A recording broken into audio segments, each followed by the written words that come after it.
É um texto bastante conhecido. Quem nunca leu, certamente já ouviu alguém pregar acerca desse texto.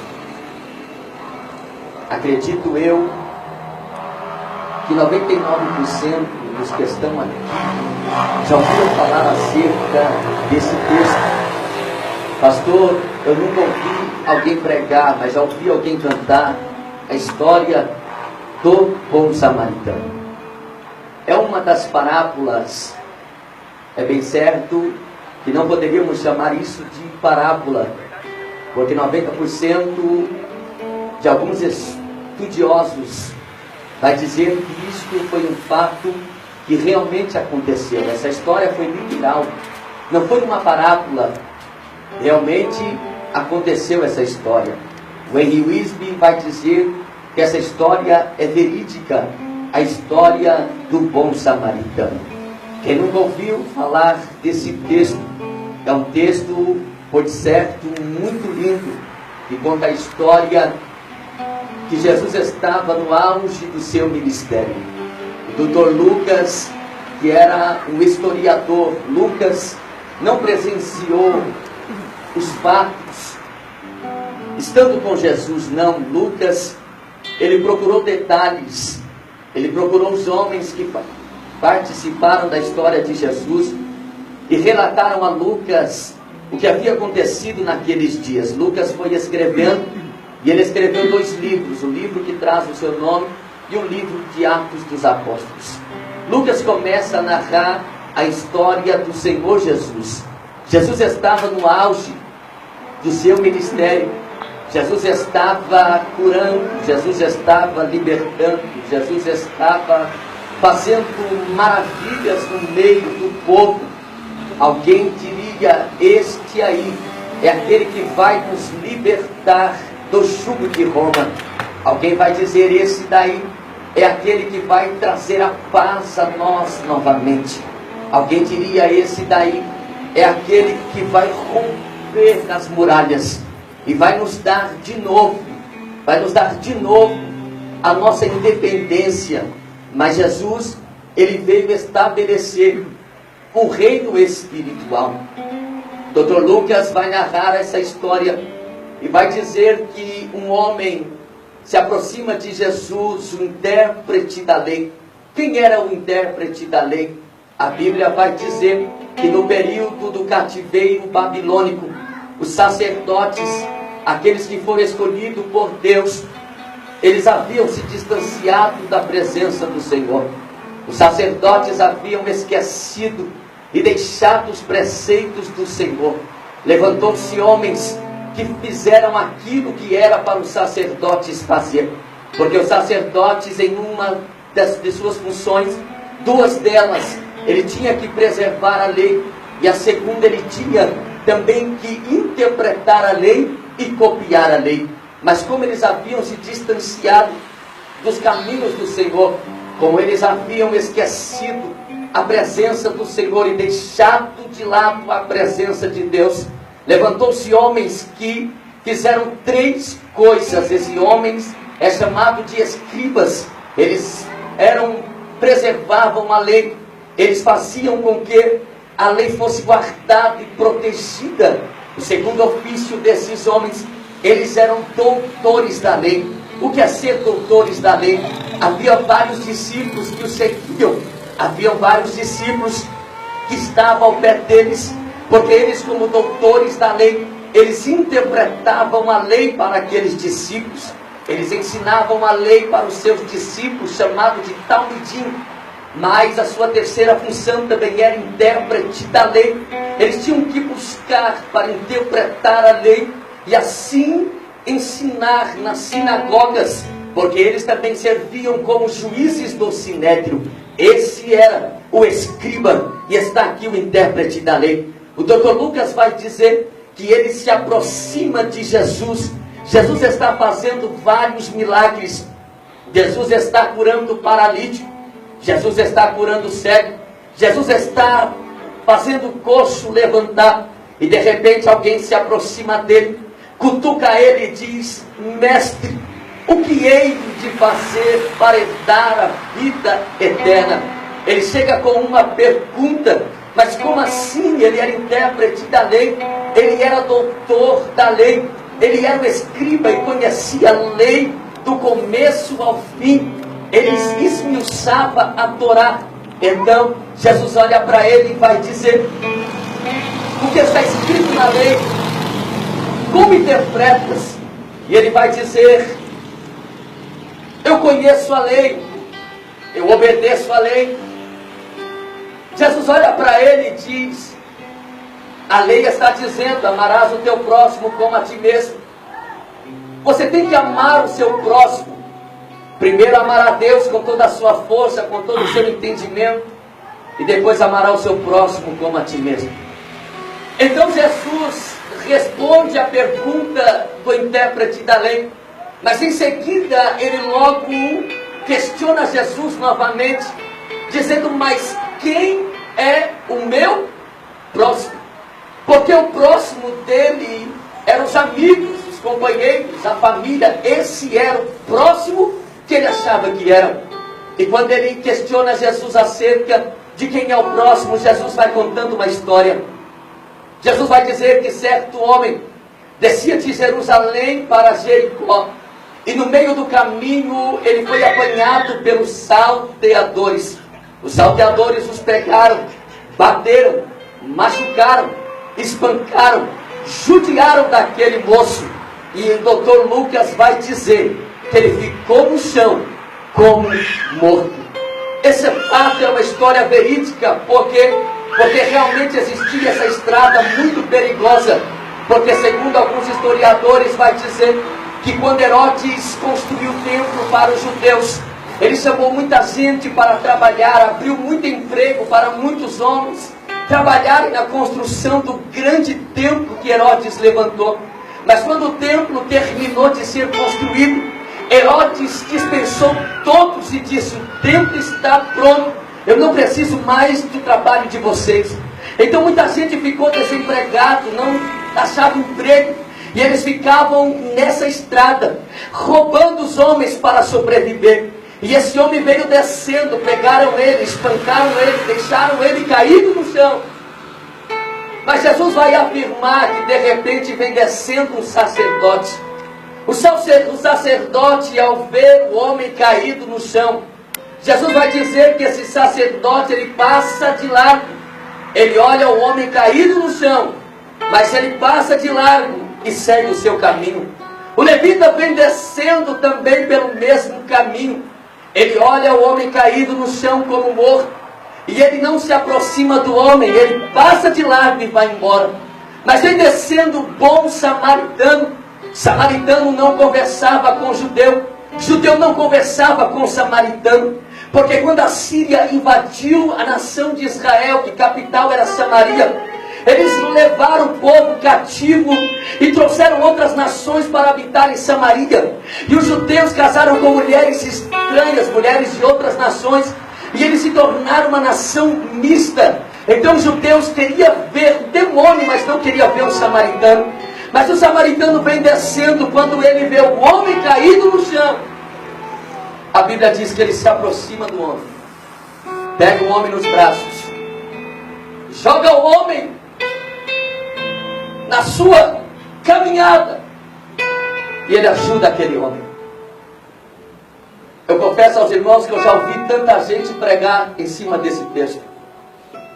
Eu cresci ouvindo pregações acerca desse texto. E há quem diga que o sacerdote não tinha amor. Pastor Douglas, há quem diga que o sacerdote não tinha compaixão. Há quem diga, olhando para esse texto, que o sacerdote não tinha amor no seu coração. Porque se ele tivesse amor, ele teria ajudado o homem caído no chão. Se nós olharmos e lermos o texto, nós entenderemos isso e diremos: o sacerdote não tinha amor. Tanta gente bateu no sacerdote.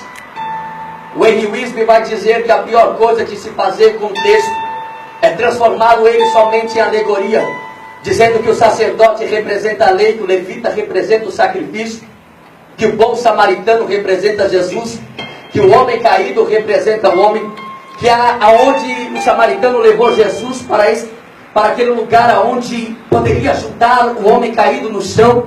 Aquilo representa a igreja. Os 2 denários que ele entregou para o homem cuidado do ferido representa as 2 instituições da igreja, o batismo e a ceia do Senhor. Quem pega esse texto e transforma somente a alegoria, deixa a real mensagem que Jesus queria passar nesse texto. Quem nunca falou desse texto, eu tantas vezes preguei nesse texto, e todas as vezes que eu preguei, eu só enxergava o sacerdote. Eu dizia nas minhas pregações, o sacerdote não tinha amor, o sacerdote não valia nada. O sacerdote que tinha que ajudar o homem não ajudou. O sacerdote que tinha que pegar o homem nos braços, não pegou ele nos braços. Pastor, mas eu sempre aprendi assim. Sabe qual é o maior erro do homem? É porque aquilo que ele aprende é difícil arrancar dele. Porque ele vai dizer, não pastor, eu aprendi assim e eu vou morrer assim. Não, não é assim. Você aprendeu assim, mas a verdade é outra. Quando Jesus está falando desse texto, Jesus queria passar outra mensagem para nós. Porque, aleluia, o foco dessa mensagem não era o sacerdote, o foco dessa mensagem não era o levita, o foco dessa mensagem era o intérprete da lei. Porque Jesus veio em um tempo tão difícil. Que tempo é esse, pastor? No tempo dos fariseus. Os fariseus, eles aumentaram a lei em 613 mandamentos, 248 do que não podia fazer e 365 do que poderia fazer. O fariseu dizia que quando ele retornava para sua casa, se ele não lavasse os seus pés, não lavasse as suas mãos, ele não poderia tocar nas coisas. O fariseu aumentou 613 mandamentos, e Jesus chegou nessa época tão difícil. Jesus chegou na época para instituir o período da graça, mas ninguém queria entender o período da graça. Ninguém queria entender, até Pedro não conseguiu entender o período da graça. Porque quando Pedro recebeu o Espírito Santo, a Bíblia diz que um dia Pedro subiu no eirado, e Pedro teve uma visão em que descia um lençol muito grande, e esse lençol abria em 4 pontas, e lá estavam vários tipos de animais, e uma voz disse, Pedro, levanta e come. Pedro disse, como eu comerei algo que é imundo? Jesus disse, não, Pedro, aquilo que eu purifiquei não chama isso de imundo. O período da graça veio para todos, o período da graça veio abraçar todos. Glória a Deus. Glória a Deus. Quem critica o sacerdote é porque nunca fez uma exegese do texto. Quando usamos a exegese, quando nos aprofundamos no texto, quem critica o sacerdote é porque não sabe quem é o sacerdote. Para você que não sabe quem é o sacerdote, eu vou te explicar em alguns minutos. Houve 2 classes de sacerdote. O primeiro sacerdote é o sacerdote da época patriarcal. Que sacerdote é esse, pastor? Era o sacerdote na época dos patriarcas. Abraão, Noé, Isaac, Jacó. Eles eram chamados de patriarcas, porque eles eram o intermediador entre a sua família e Deus. Quer um exemplo? Jó era um sacerdote, porque a Bíblia diz em Jó capítulo de número 1, se não me foge a memória, versículo de número 5, a Bíblia vai dizer que quando os filhos de Jó estavam festejando, Jó subiu ao monte para oferecer sacrifício em prol da sua família. Eles eram conhecidos como sacerdotes da sua casa. Mas a Bíblia diz que quando o povo de Israel foi libertado do cativeiro egípcio, a Bíblia diz que o povo vai andando pelo deserto. Deus aparece a Moisés. Deus chama Moisés para o monte. Moisés sobe para o monte, um monte fumega. E a Bíblia diz que Deus entrega os 10 mandamentos a Moisés e diz, Moisés, construa para mim um tabernáculo. Quando o tabernáculo então é construído, a Bíblia Sagrada vai dizer que Deus chama Arão e os seus 4 filhos, Nadab, Abiú, Eleazar e Tamar, e vai dizer, Arão, você será sumo sacerdote, e os seus 4 filhos serão sacerdotes na minha casa. Moisés pega eles, confecciona roupas especiais para eles e diz, vocês serão sacerdotes. Eles vieram da tribo de Levi. Levi foi o 3º filho de Jacó. Foi o filho que não teve herança na parte da terra prometida. Por quê, pastor? Porque Deus escolheu eles para o ofício sacerdotal. Deus disse, vocês são escolhidos meus. A Bíblia diz que quando o tabernáculo foi inaugurado, Moisés pegou Arão e os seus 4 filhos. Durante 7 dias matava-se um cordeiro, pegava o sangue, aspergia sobre a roupa do sumo sacerdote Arão, de Nadab, Abiú, Eleazar e Itamar. Pegava-se o sangue, molhava a ponta direita da orelha, molhava o dedo polegar direito e molhava o dedo direito do pé. Então, para que, pastor? Molhava-se a orelha com sangue, para que o sacerdote viesse ouvir a voz de Deus. Molhava-se a ponta direita do polegar. Para que, pastor? Para ele exercer a função dentro do tabernáculo. E por causa do pé, pastor, para ele entrar no tabernáculo, porque era santo. O sacerdote sabia que se ele entrasse dentro do santuário, e se a nação tivesse pecado e Deus não tivesse perdoado a nação, Deus matava o sacerdote lá dentro. Era algo muito sério. Sabe por que é muito sério? Porque para ser sacerdote não era qualquer um que queria ser, que poderia ser sacerdote. Para ser sacerdote teria que gastar 30 anos da sua vida estudando para ser sacerdote.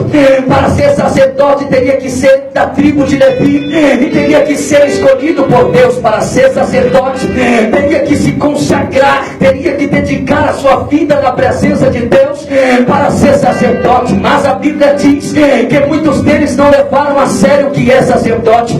Nadab e Abiú trouxeram fogo estranho para dentro do santuário.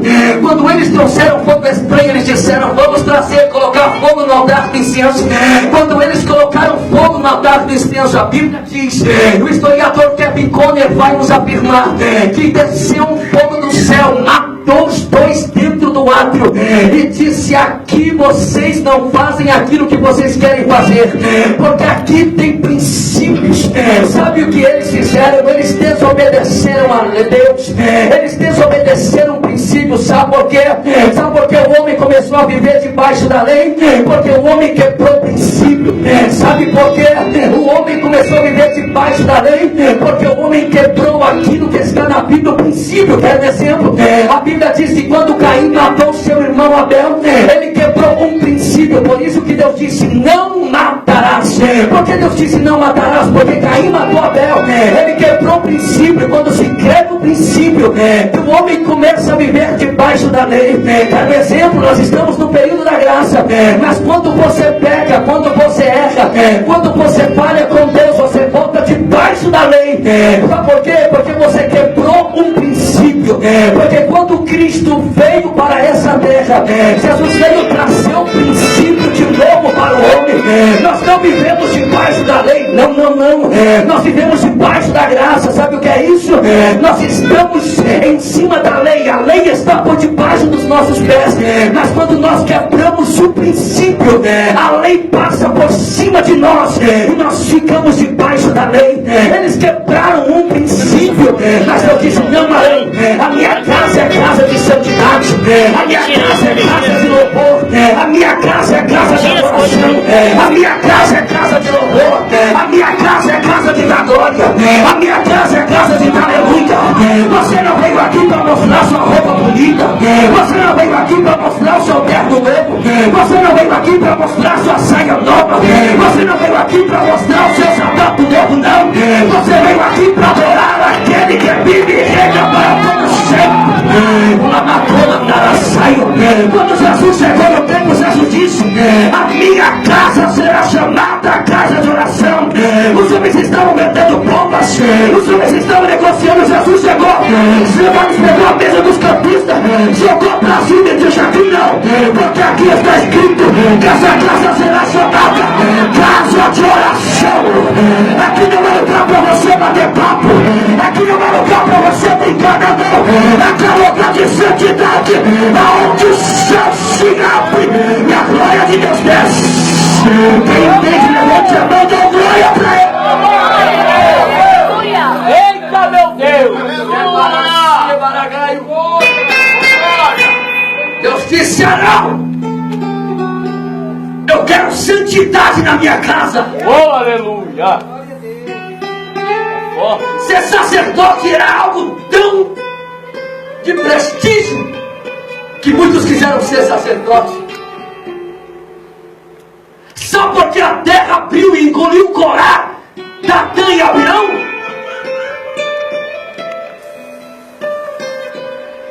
queriam ser sacerdotes. Eles vieram da tribo de Levi. Eles eram levita, Corá, Datã e Abirão. Eles reuniram 250 homens, o texto vai dizer. E eles chegaram para Moisés e Arão dizendo: Moisés, só você acha que você é sacerdote, Arão? Só você acha que os seus filhos é sacerdote? Nós queremos ser também. Nós não aceitamos ser levita, porque levita só pegava a arca no ombro, levita só desmontava o santuário, levita só desmontava o tabernáculo e caminhava pelo deserto. Quando Moisés ia para aquilo, os levitas pegavam a arca, montavam todo o tabernáculo, e quem exercia a função era o sacerdote. Eles olharam para Moisés e Arão dizendo: nós não aceitamos isso, porque nós também somos sacerdotes. Moisés olhou para eles e disse: vocês são sacerdotes, tudo bem? Então amanhã nesta mesma hora, reúne os seus 250 homens, pega o seu incensário e acende o incensário. Vamos ver quem é sacerdote. No dia seguinte, lá vem 250 homens. Nadab, lá vem ele, melhor dizendo, Corá, Datã e Abirão com 250 homens. E a Bíblia diz que Arão está com o incensário na mão. Nadab e Abiú já haviam sido mortos. Lá está Eleazar e Itamar junto com Arão e alguns outros sacerdotes. Lá vem os homens correndo pela rua. Quando os 250 homens chegaram com Corá, Datã e Abirão, eles pegaram o incensário na mão. O incensário só poderia tocar quem era sacerdote. Quem era levita não poderia tocar. Eles disseram: não, Arão, você está ficando louco, nós também podemos ser sacerdote. Mas ele disse: então pega o incensário na mão. Quando eles pegaram o incensário na mão, Deus se levantou do trono, olhou para Moisés e disse: Moisés, manda o povo sair de perto de Corá, manda todo mundo se afastar da casa de Corá. Moisés olhou para cima e disse: porque Deus, porque a terra vai se abrir e vai matar a casa dele. Eita glória! A terra se abriu, matou Corá, Datã e Abirão e toda a sua família. Eita glória! Deus diz: sacerdote é coisa séria. A Bíblia diz que houve um rei por nome de Uzias. Uzias, um certo dia, estava sentado no trono e ele se levantou e entrou dentro do santuário. A Bíblia diz que um rei por nome, se não me faz a memória de Ezequias, ele entrou correndo com 80 sacerdotes. Ele entrou correndo dentro do santuário, pegou o rei Uzias pela mão e disse: Uzias, o que você está fazendo? Uzias disse: eu vou oferecer incensário. Ele disse: você não pode, Uzias, porque eu não posso, eu sou rei. Eu tenho coroa de rei, eu tenho veste de rei, eu que mando em Israel. Ele disse: você pode mandar em Israel, mas aqui é casa de Deus, você não mexe. Ele disse: não, eu vou mexer sim. Ezequiel disse: não toca, pelo amor de Deus. Ele disse: é eu que mando aqui. Quando ele pegou o incensário na mão, quando ele balançou o incensário, de repente apareceu algo na testa dele. Quando ele passou a mão na testa, ele olhou para o sacerdote e disse: o que está acontecendo? Ele disse: a lepra te pegou, Uzias, porque eu disse que não toca naquilo que Deus consagrou. Você não está entendendo, eu vou te explicar.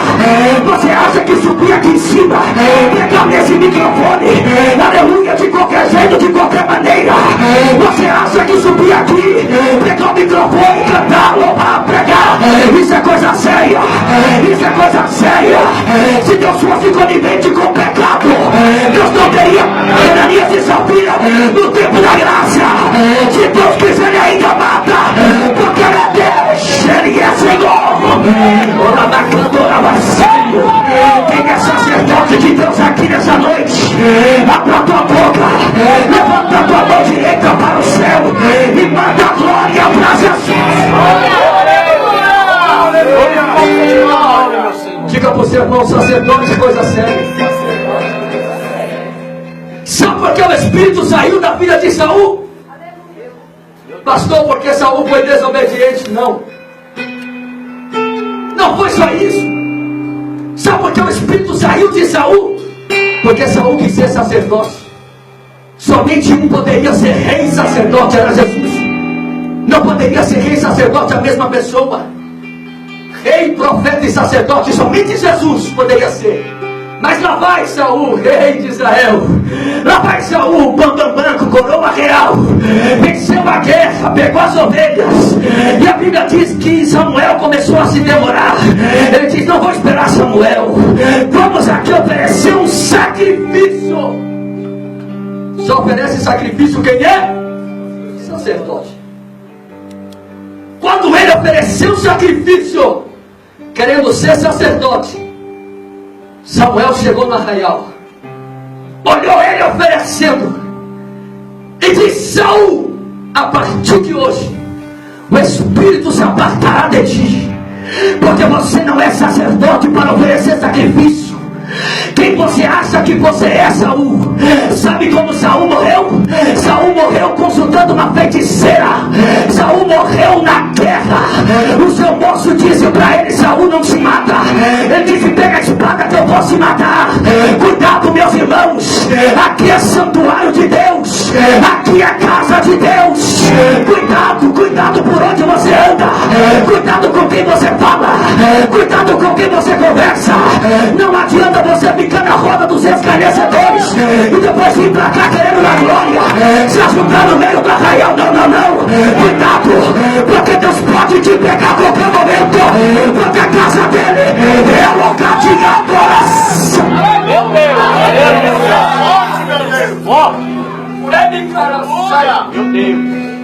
Ele disse: não. Quer outro exemplo? A Bíblia diz que a arca foi levada da nação de Israel. Os filisteus pegaram a arca e disseram: aqui está a nossa vitória. Colocou no templo de Dagon. No outro dia Dagon estava ajoelhado. Levantaram Dagon. No outro dia Dagon estava todo espedaçado. A arca trouxe praga para dentro dos filisteus. Eles pegaram o carro novos de bois, colocaram a arca em cima, colocaram presentes e disseram: vai embora. A arca foi embora. Só que a Bíblia diz que a arca parou numa cidade chamada Bet-Semes. Quando a arca chegou em Bet-Semes, alguém olhou para a arca e disse: eu vou dar uma olhadinha para ver o que tem dentro da arca. Só poderia tocar na arca quem era sumo sacerdote. Ele disse: eu vou tocar. Não bastasse só tocar, o historiador vai dizer que eles pegaram na tampa da arca e eles abriram a tampa da arca. O texto vai dizer que foram 70 homens que morreram, mas no original hebraico vai dizer que foi 50.070 homens que morreram. Eles abriram a tampa da arca. Quando eles abriram a tampa da arca, Deus se levantou do trono e disse: não toca na arca, porque a arca ali, a presença, só toca na arca quem foi chamado, quem foi escolhido. Não toca na arca. Quando eles tocaram na arca, 70 homens foram mortos, porque tocaram na arca de Deus. Aí vem alguém lendo o texto do samaritano e dizendo: o sacerdote não tinha amor. Eu vou te explicar. E eu confirmo que o sacerdote tinha amor, sim. O sacerdote tinha compaixão, sim. Mas por que, pastor, ele não ajudou o que estava caído? Diga comigo: porque a lei não permitia. Levítico capítulo de número 21 vai dizer que para ser sacerdote teria que preencher alguns requisitos e o que não poderia fazer. Levítico capítulo 21 e verso 1, a primeira coisa que o sacerdote não poderia fazer era tocar em alguém que estava morto. Se ele tocasse, ele não poderia mais exercer a sua função de sacerdote. Agora imagine comigo, pelo amor de Deus, um homem estudou durante 30 anos a sua vida toda para ser sacerdote. Não bastava somente estudar 30 anos. Para ser sacerdote não bastava assim somente ser escolhido. Para ser sacerdote teria que lançar sortes. Tinha pessoas, pastor Douglas, que estudava durante 30 anos, mas nunca teve a oportunidade de tocar nos utensílios sagrados. Porque quando Davi assumiu o trono, Davi dividiu em 24 turnos. Cada turno havia 1000 sacerdotes. Quando a sorte caía em algum turno, lançava-se a sorte para escolher quem poderia exercer o ao vício, quer dizer para Zacarias, a Bíblia diz que a sorte caiu no